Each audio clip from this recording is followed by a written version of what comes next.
Indian Evidence Act Section 3 Interpretation Clause. Interpretation clause யூஸ்வலாக எல்லா ஆக்ட்லேயுமே section 2 இல்லைன்னா செக்ஷன் 3லேயே வச்சுருவாங்க. அதில் கொஞ்சம் வேர்ட்ஸ் கொடுத்துருப்பாங்க அண்ட் டிஃபைன் பண்ணியிருப்பாங்க.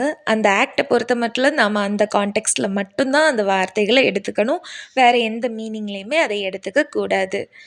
இந்தியன் எவிடன்ஸ் ஆக்ட்லேயுமே கொஞ்சம் வேர்ட்ஸ் அப்படி டிஃபைன் பண்ணியிருக்காங்க. எதெல்லாம்னா கோர்ட், ஃபேக்ட், ரெலவெண்ட், அதுக்கப்புறம் fact in issue, proved, disproved, not proved, evidence, இது எல்லாத்தையுமே டிஃபைன் பண்ணியிருக்காங்க.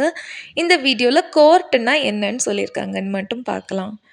நார்மலாக கோர்ட் அப்படின்னு எடுத்துக்கிட்டோன்னா அரசவை இருக்குல்ல, கிங்கோட தர்பார், அதை தான் மீன் பண்ணுவாங்க.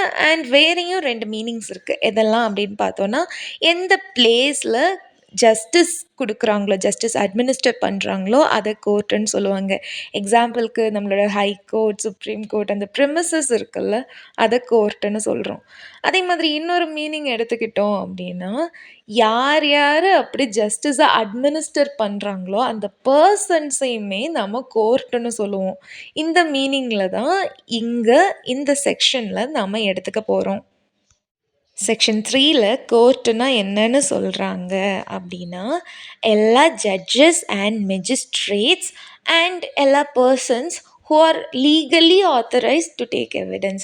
ஸோ லீகலாக யார் யாராலெல்லாம் எவிடன்ஸ் எடுக்க முடியுமோ அவங்க எல்லாருமே கோர்ட்டு டெஃபினிஷன் கீழே தான் வர்றாங்க, எக்ஸப்ட் ஆர்பிட்ரேட்டர்ஸ்.